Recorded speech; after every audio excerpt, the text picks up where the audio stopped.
Hello students, welcome to this lecture series on network analysis.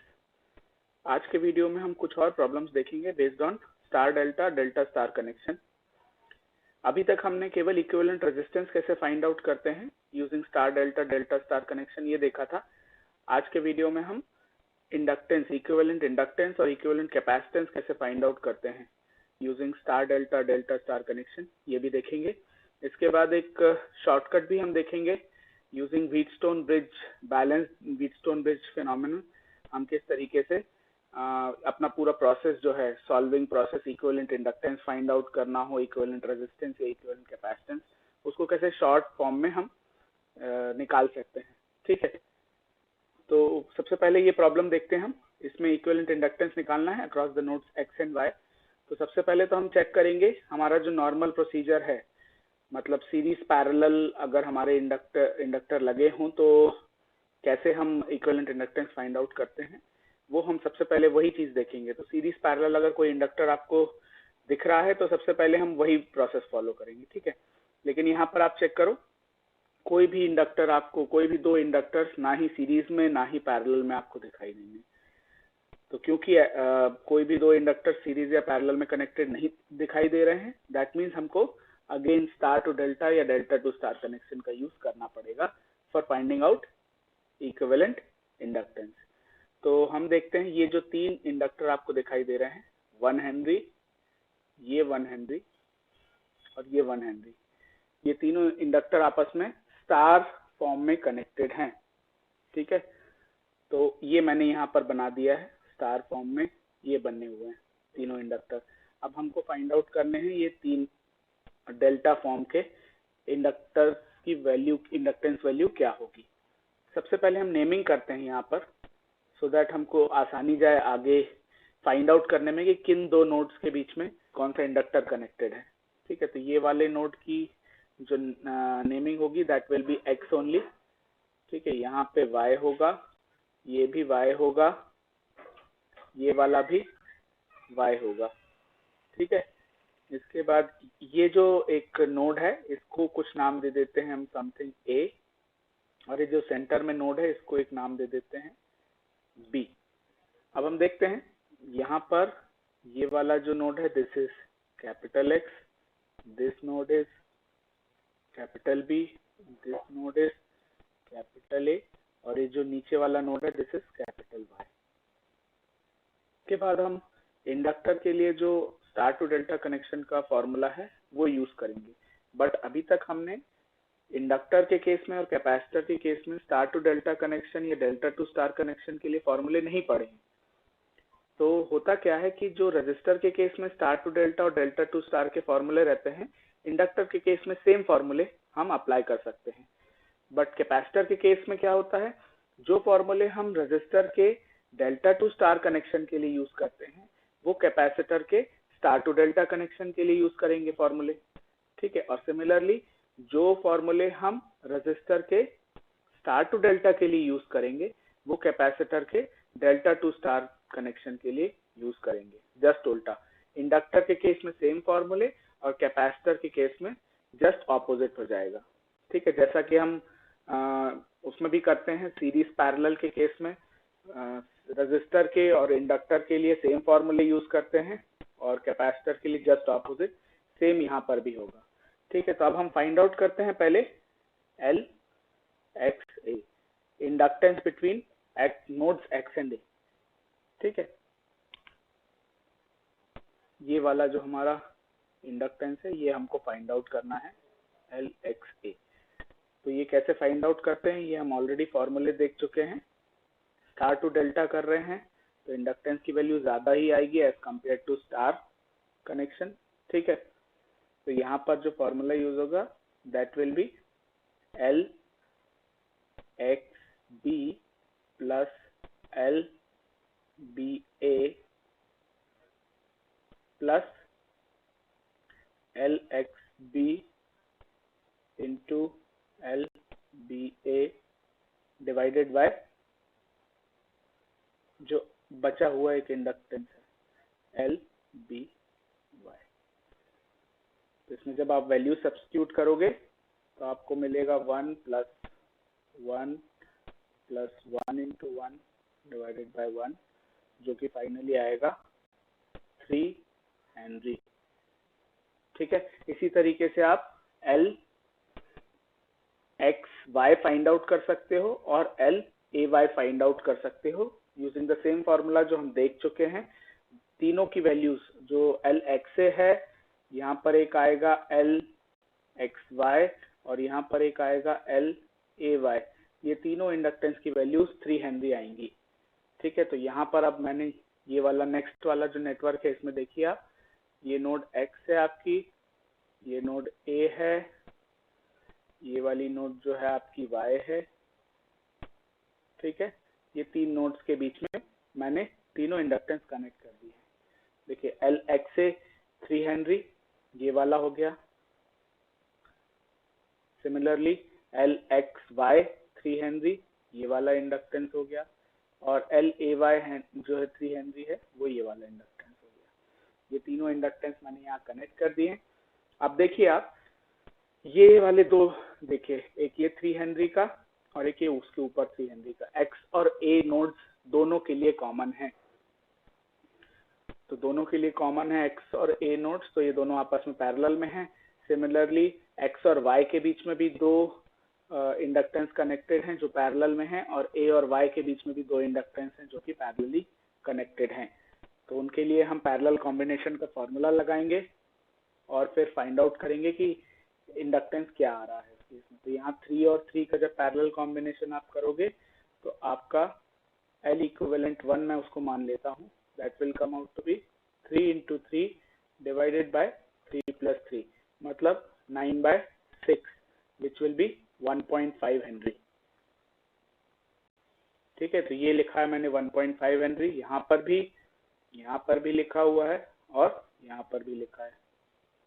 इसके बाद next ये 1.5 Henry और ये वाला 1.5 हेनरी, ये दोनों आपस में सीरीज में कनेक्टेड हैं, तो ये दोनों का एडिशन हो जाएगा डायरेक्टली, हमारा आ जाएगा 3 हेनरी दोनों की जगह रिप्लेस होकर। ठीक है, इसके बाद ये 1.5 हेनरी और ये 3 हेनरी वाला आपस में पैरेलली कनेक्टेड है। ठीक है, कॉमन नोड्स हैं उनके बीच में, तो ये दोनों आपस में पैरेलली कनेक्टेड हैं, तो L इक्विवेलेंट क्या आ जाएगा 1 Henry. Same 3 into 1.5 divided by 3 plus 1.5, तो ये 1 हेनरी आएगा आपका इक्विवेलेंट इंडक्टेंस इस पर्टिकुलर केस के लिए। ये हमारा नेक्स्ट क्वेश्चन है, इसमें हमको इक्विवेलेंट कैपेसिटेंस फाइंड आउट करना है across the nodes X and Y. अब कैपेसिटेंस के लिए हमारे फॉर्मूले जस्ट उल्टे हो जाएंगे।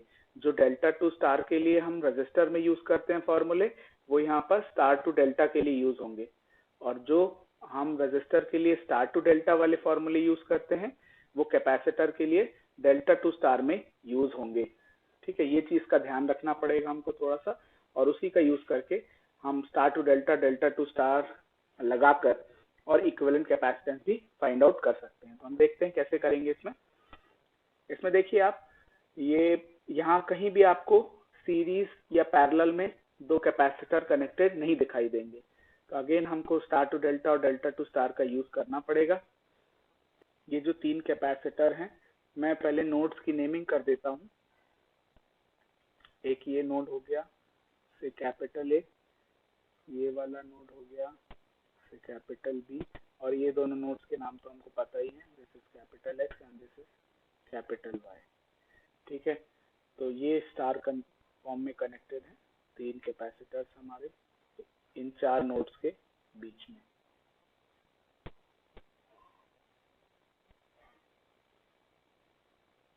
ठीक है, कौन कौन सी नोड्स हैं?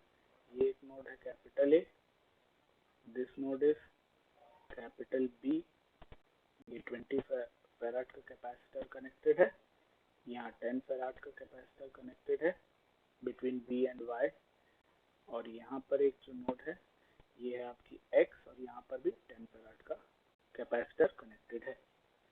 अब इसको हमको चेंज करना है किसमें? डेल्टा नेटवर्क में। इस तरीके के कैपेसिटर अब आपके आएंगे, तीन कैपेसिटर डेल्टा फॉर्म में कनेक्टेड रही, इस तरीके से हमको इसको चेंज करना है। ठीक है, तो हम देखते हैं ये वाला जो कैपेसिटर है ये क्या आएगा, CXA, this is CXY and this capacitor is CAY। एक हम देख लेते हैं, बाकी के वैसे ही सेम फॉर्मूले से आप निकाल सकते हो। सबसे पहले हम CXA देखते हैं। CXA will be equal to 20 into 10 divided by 20 plus 10 plus 10, which will be equal to 200 divided by 40 मतलब 5 फैराड। ठीक है, यहाँ पर आप देखिए मैंने स्टार टू डेल्टा ट्रांसफॉर्मेशन किया है कैपेसिटर के केस में। तो ये जो फॉर्मूला है रेजिस्टर के लिए जो हम डेल्टा टू स्टार में लगाते थे, वो यहाँ पर स्टार टू डेल्टा के लिए मैंने यूज किया है। आप चाहें तो चेक कर सकते हैं। ठीक है, इसी तरीके से हमको बाकी के दो कैपेसिटर्स की वैल्यूज भी निकालनी है। CAY, this will come out to be this 20 into 10 divided by 20 plus 10 plus 10, ये भी आएगा आपका 5 फैराड। सिमिलरली CXY जो आएगा आपका, this will come out to be 10 into 10 divided by 20 plus 10 plus 10, तो ये फाइनली जो आपका आएगा this will come out to be 100 divided by 40 मतलब 2.5 फैराड। ठीक है, यही मैंने ये नेक्स्ट वाला जो हमारा नेटवर्क है उसमें बनाया हुआ है। ये वाला नोड आपका X है, यहाँ पर A है। CXA अभी हमने देखा 5 फैराड, ये मैंने 5 फैराड बना दिया। एक पहले से था कैपेसिटर X और A के बीच में 25 फैराड वाला, ये लगा हुआ है पिछले वाले अगर नेटवर्क में हम देखें। और एक और स्टार टू डेल्टा कनेक्शन हमने जो ट्रांसफॉर्मेशन जो किया है कैपेसिटर का, उसके कारण एक और कैपेसिटर आ गया X और A नोड्स के बीच में। सिमिलरली A और Y के बीच में एक पहले से 25 फैराड का कैपेसिटर था।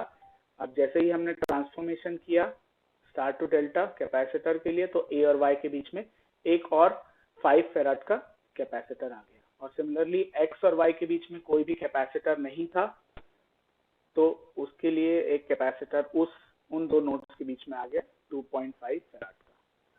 ठीक है, और ये तीन कैपेसिटर सब हट जाएंगे, ये 20 फैराड वाला, 10 फैराड और 10 फैराड, ये तीनों हट जाएंगे, उनकी जगह ये तीन नए कैपेसिटर्स आ जाएंगे। अब हम देखते हैं ये जो 25 फैराड वाला और 5 फैराड वाले जो दोनों कैपेसिटर्स हैं, कैपेसिटर पेयर्स हैं बोलना चाहिए, X और A के बीच में और A और Y के बीच में, ये दोनों कैपेसिटर पेयर्स आपस में पैरेलली कनेक्टेड हैं। ठीक है, तो जब आप इनका फाइनल इक्विवेलेंट कैपेसिटेंस निकालोगे X और A के अक्रॉस और A और Y के अक्रॉस, तो ये आएगा 25 प्लस 5 विच इज 30। यहाँ पर भी 25 प्लस 5 विच इज 30, ये मैंने यहाँ पर लिख दिया है। दिस इज नोड X, यहाँ बीच में एक नोड A आएगी और ये वाली नोड आपकी Y आ गई। तो ये मैंने लिख दिए 30 फैराड और 30 फैराड, और X और Y के बीच में, X और Y के बीच में ये 2.5 फैराड वाला जो कैपेसिटर है वो एज इट इज लिखा हुआ है। अब ये दोनों जो 30 फैराड के कैपेसिटर्स हैं ये आपस में सीरीज में कनेक्टेड हैं, तो इनका जब हम इक्वल कैपेसिटेंस निकालेंगे तो वो आ जाएगा 15 फैराड। सीरीज में कौन सा फॉर्मूला लगता है यहाँ पर कैपेसिटेंस निकालने के लिए, 30 into 30 divided by 30 plus 30, this will come out to be 15 farad. ठीक है, ये 15 फैराड वाला कैपेसिटर और ये 2.5 फैराड वाला कैपेसिटर आपस में पैरेलली कनेक्टेड हैं, तो इस केस में दोनों ऐड हो जाएंगे डायरेक्टली, और फाइनली C इक्विवेलेंट हमको मिलेगा 17.5 फैराड। ठीक है, आप चाहें तो एक तरीका और अपना सकते हैं जो कि मैंने यहाँ पर मेंशन किया। ये हमारा फर्स्ट मेथड है जिसमें हमने ये 20, 10 और 10 ये जो तीन कैपेसिटर्स हैं इनको स्टार से डेल्टा में कन्वर्ट किया था। ठीक है, अब हम देखते हैं कि ये तीन कैपेसिटर्स, ये 25 फैराड वाला, ये 10 फैराड वाला और ये 20 फैराड वाला, ये तीनों को अगर हम देखें तो ये तीनों डेल्टा फॉर्म में दिखाई दे रहे हैं। अगर इनको तीनों को मैं डेल्टा से स्टार में कन्वर्ट करता हूं तो ये हमारा सेकेंड मेथड हो जाएगा। इसको आप इस तरीके से कर सकते हो। इस केस में भी आपका जो इक्विवेलेंट C इक्विवेलेंट आएगा that will come out to be 17.5 farad. हो सकता है थोड़ा सा डिफरेंस मिले आपको, ये C इक्विवेलेंट जब आप कैलकुलेटर से कैलकुलेट करोगे तो ये आएगा कुछ 17.499 which is most probably equivalent to 17.5 farad. आप इसको 17.5 फैराड बोल सकते हो। ठीक है, तो ये दूसरे तरीका है इसी क्वेश्चन को सॉल्व करने का। आप इस तरीके से भी कर सकते हो। अब हम देखते हैं कि जो भी अभी तक हमने प्रॉब्लम्स देखे हैं based on star to delta और delta to star conversion, whether it is for equivalent resistance या इक्विवेलेंट कैपेसिटेंस के लिए हो या फिर इक्विवेलेंट इंडक्टेंस निकालने के लिए हो, हम हर केस में एक शॉर्टकट यूज कर सकते हैं। अगर ये व्हीटस्टोन ब्रिज बैलेंस्ड कंडीशन वाली जो कंडीशन है, अगर ये सेटिस्फाई हो रही है तो केवल उन्हीं केसेस में हम ये शॉर्टकट यूज कर पाएंगे। हम देखते हैं कि किस तरीके से हम एक शॉर्ट वे में किसी भी क्वेश्चन को सॉल्व कर सकते हैं अगर ये कंडीशन आपकी सेटिस्फाई हो रही हो तो। देखते हैं सबसे पहले व्हीटस्टोन ब्रिज बैलेंस कंडीशन कैसी होती है। इस टाइप का अगर कोई नेटवर्क है आपके पास, ये जो मैंने बनाया हुआ है, ठीक है, L1, L2, L3, L4 और L5 इस तरीके से अगर कनेक्टेड हैं और फिर अगर L1 by L2, L3 by L4 के रेशियो के इक्वल है तो उस केस में ये जो L5 इंडक्टर है इसको डायरेक्टली आप हटा सकते हो, क्योंकि व्हीटस्टोन ब्रिज बैलेंस कंडीशन ये बताती है कि अगर व्हीटस्टोन ब्रिज बैलेंस्ड कंडीशन में है तो जो बीच वाला जो भी इंडक्टर इस तरीके से लगा हुआ है उसमें से कोई भी करंट फ्लो नहीं होगा। ठीक है, अगर 5 इंडक्टर इस तरीके से कनेक्टेड हैं और वो ये कंडीशन सेटिस्फाई कर रहे हैं तो बीच वाला जो इंडक्टर है उसमें से कोई भी करंट फ्लो नहीं होगा। तो आप डायरेक्टली उस इंडक्टर को हटा सकते हो, ठीक है, क्योंकि उस इंडक्टर से कोई करंट फ्लो नहीं होगा, मतलब वो कोई इंडक्टेंस भी प्रोवाइड नहीं करेगा ओवरऑल सर्किट को। तो इस इंडक्टर को आप एज इट इज हटा सकते हो and then you can solve it. देखो जैसे ही उस इंडक्टर को हटाया तो अब हमारा जो नेटवर्क है वो कितना सिंपल बन गया। इस टाइप के प्रॉब्लम्स हम ऑलरेडी देख चुके हैं। अब आपका L1 और L2 कैसा हो गया, सीरीज में हो गया, L3 L4 सीरीज में हो गए और फाइनली L1 L2 का सीरीज कॉम्बिनेशन और L3 L4 का सीरीज कॉम्बिनेशन, ये दोनों आपस में पैरेलल में कनेक्टेड दिखाई देंगे। तो इस तरीके से L इक्विवेलेंट अब आप ज्यादा इजीली निकाल सकते हो। कोई स्टार डेल्टा या डेल्टा स्टार कनेक्शन कन्वर्जन की आपको जरूरत नहीं है इस केस में। तो हम एक दो प्रॉब्लम्स भी देख लेते हैं हमारे जो हमने देखे हैं, उनमें हम ये यूज कर सकते हैं या नहीं। ठीक है, तो ये पहला प्रॉब्लम हम देखते हैं, इक्विवेलेंट इंडक्टेंस जहां पर हमको निकालना था अक्रॉस नोड्स X और Y। इसमें देखो आप ये वाली नोड्स चेक करो, हम नोड्स का नाम दे देते हैं पहले। ये X है, ये नोड A है, ये नोड B है और नीचे वाली जो नोड है ये Y है, ये भी Y है और ये भी Y है। ठीक है, अब इन नोड्स को देखो आप, X A, ठीक है, इससे मैं रिलेट करता हूँ जो फर्स्ट डायग्राम हमने बनाया। ये X है आपका, this is A, this is B और ये नीचे वाला Y है। इसी से रिलेट करो आप।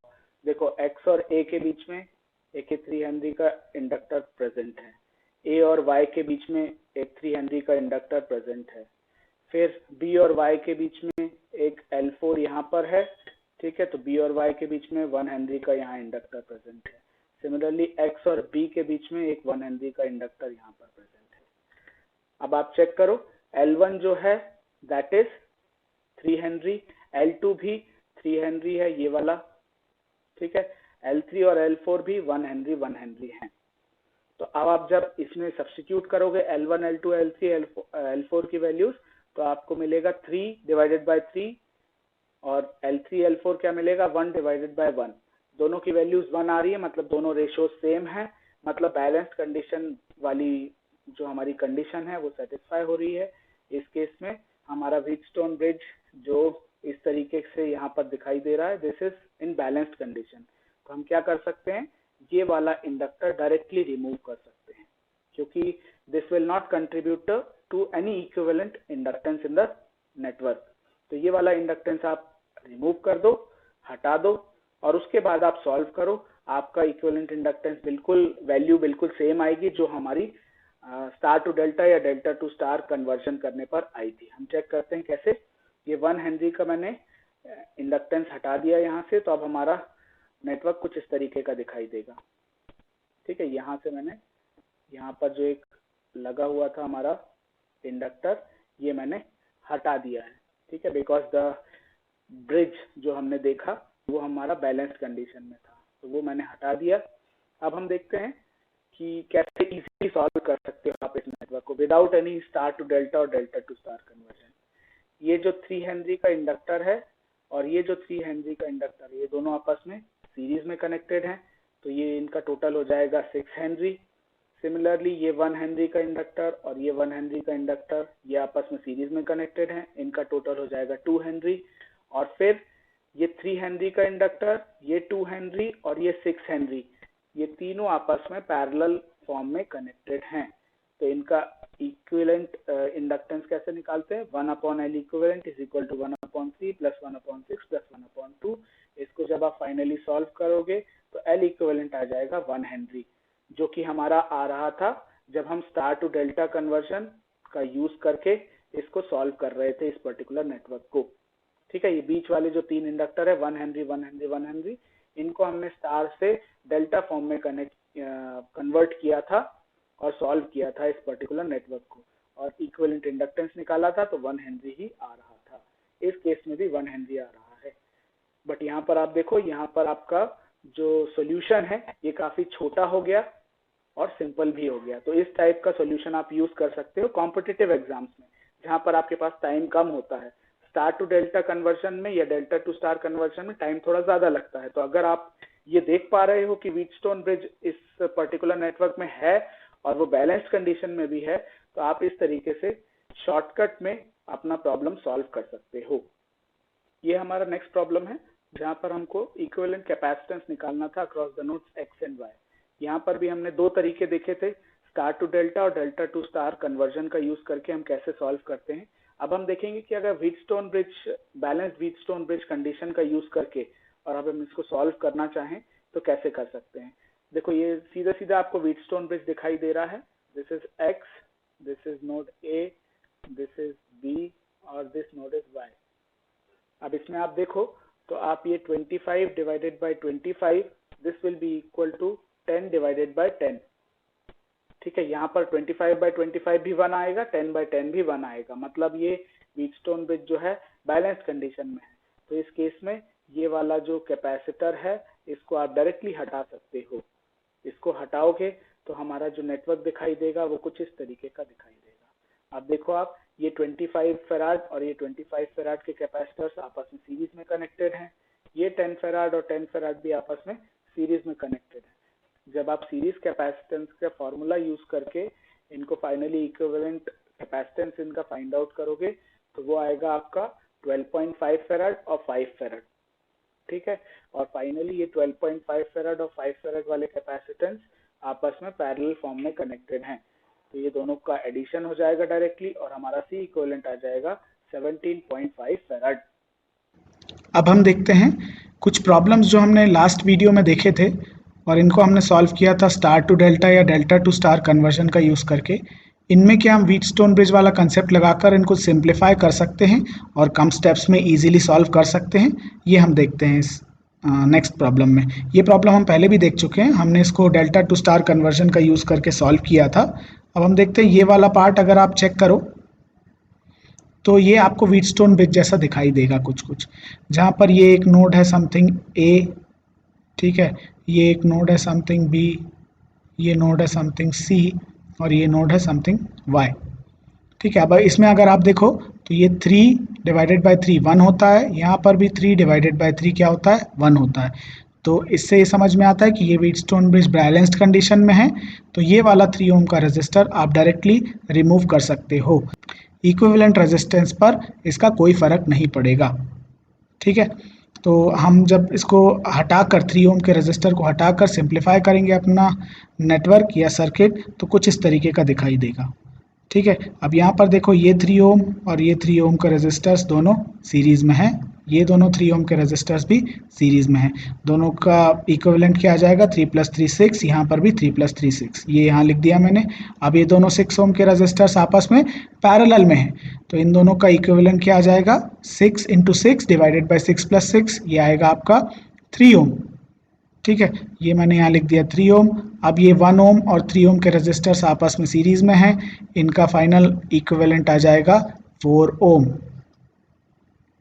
ठीक है, और नेक्स्ट प्रॉब्लम जो हमने देखा था पिछले वीडियो में वो कुछ इस तरीके का है। यहाँ पर हम पहले नोड्स की नेमिंग कर देते हैं, फिर आगे बढ़ते हैं। एक्स, ए, बी और ये वाई। अब इसको हम थोड़ा सा रीड्रॉ करते हैं, केवल इतने पार्ट को। ये वाला मैं रजिस्टर छोड़ दूंगा, इसके अलावा बाकी के रजिस्टर्स को मैं रीड्रॉ कर रहा हूँ। ठीक है, कुछ इस तरीके का बनेगा हमारा सर्किट जब हम रीड्रॉ करेंगे उतने पार्ट को। ठीक है, ये हो गया। यहाँ पर y, यहाँ पर x, यहाँ पर a, यहाँ पर b।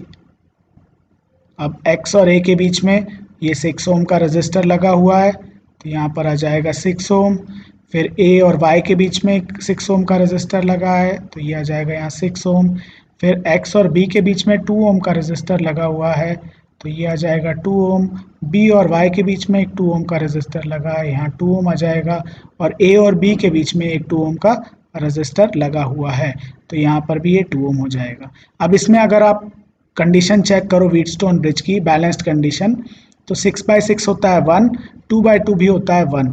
तो यहाँ पर व्हीटस्टोन ब्रिज की बैलेंस्ड कंडीशन सेटिस्फाई हो रही है, तो आप डायरेक्टली ये 2 ओम का रजिस्टर रिमूव कर सकते हो और आगे बढ़ सकते हो।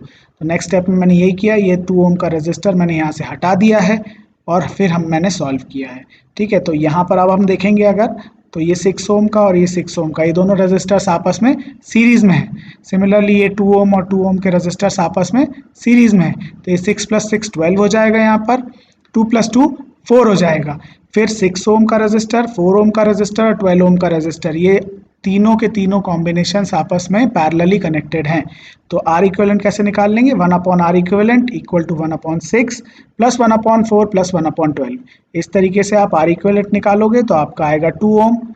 ये दोनों ही रिजल्ट्स आप पिछले वीडियो में जाकर चेक करना, बिल्कुल यही रिजल्ट्स हमको पिछले वीडियो में भी मिल रहे थे जब हमने इनको स्टार टू डेल्टा या डेल्टा टू स्टार कन्वर्जन का यूज़ करके सॉल्व किया था।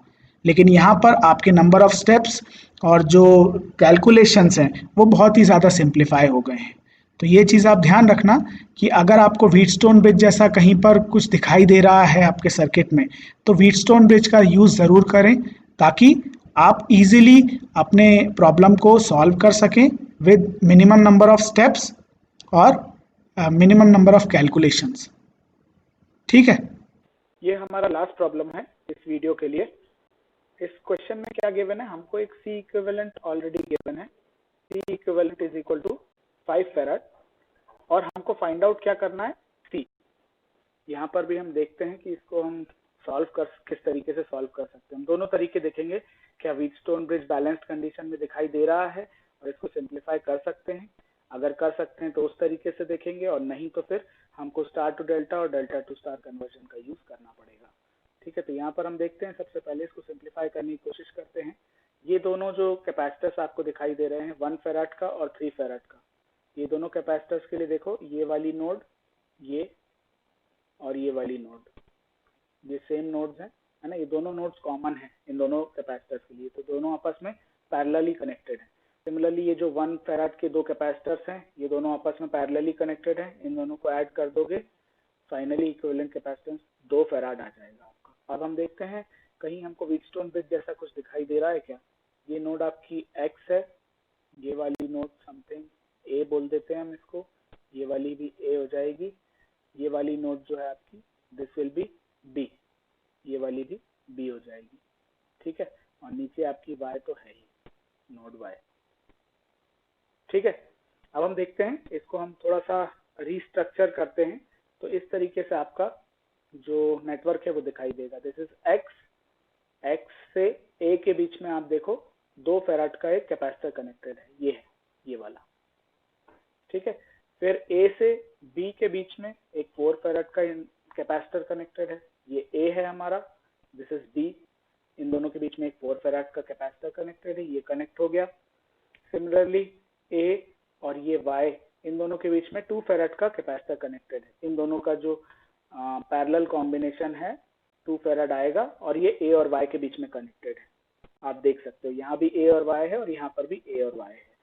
सिमिलरली ये X और B के बीच में, यहाँ पर आप देखो ये भी X है, ये भी X है, X और B के बीच में ये 1 + 3 4 फैराड का कैपेसिटर कॉम्बिनेशन कनेक्टेड है, ये हो गया।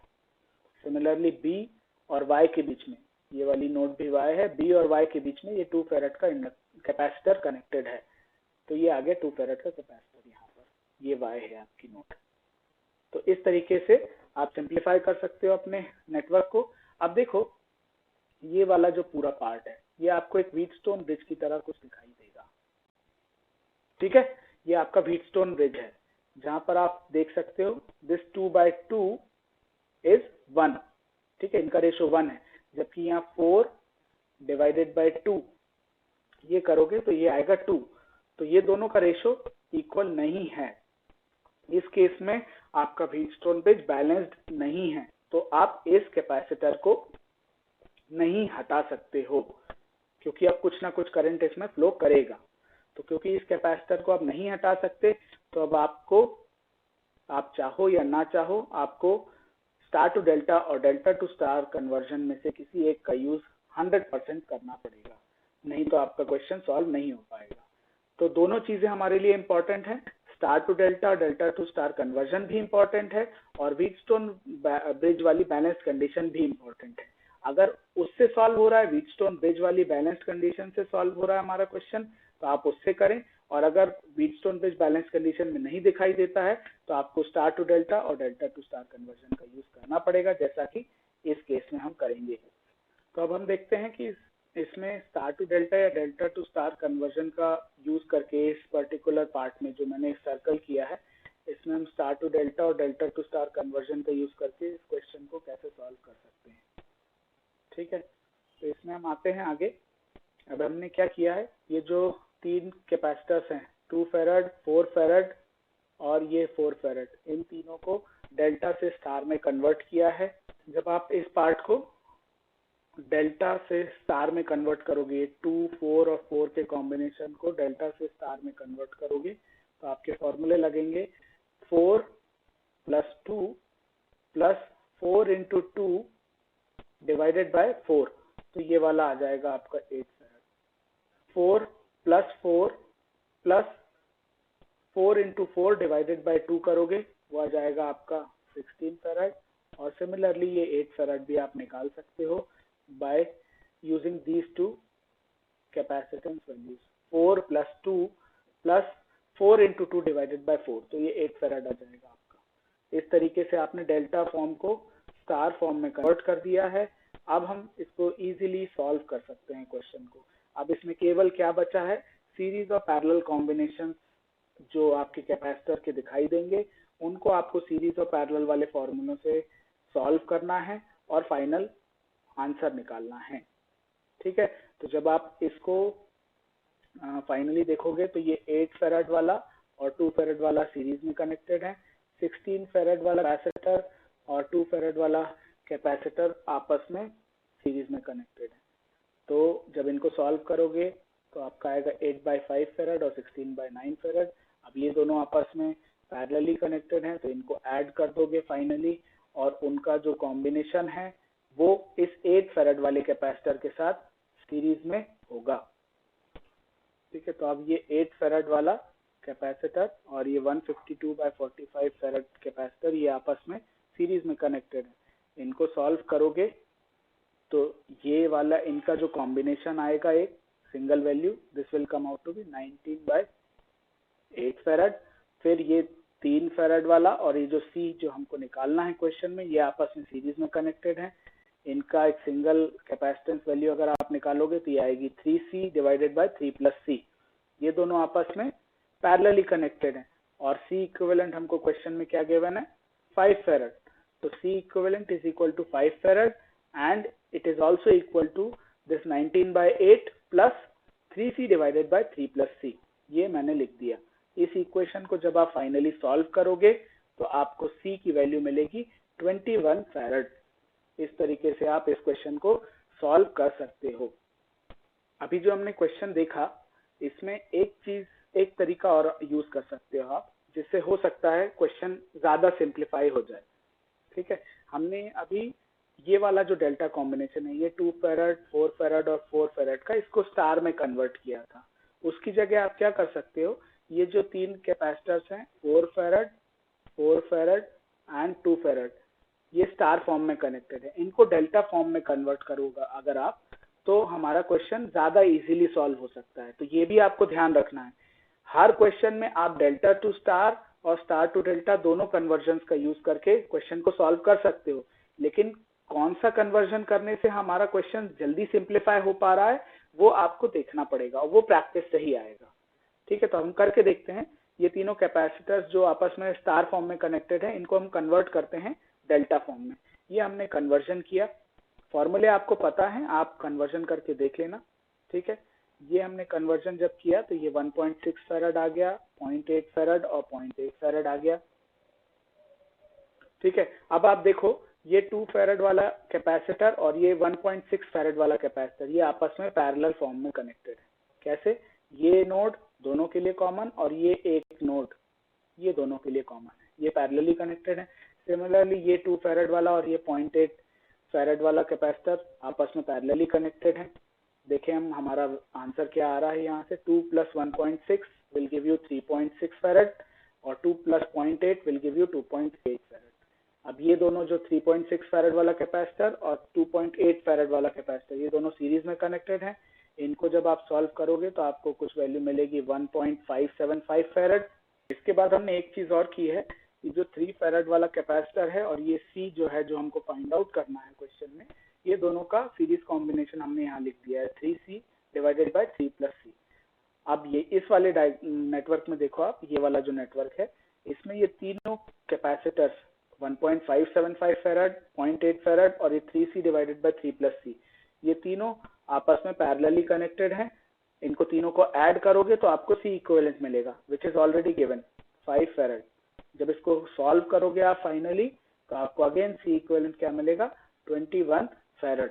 अब इस केस में आप देखो आपके कैलकुलेशंस बहुत सिंप्लीफाई हो गए और आपका प्रॉब्लम बहुत जल्दी सॉल्व हो गया।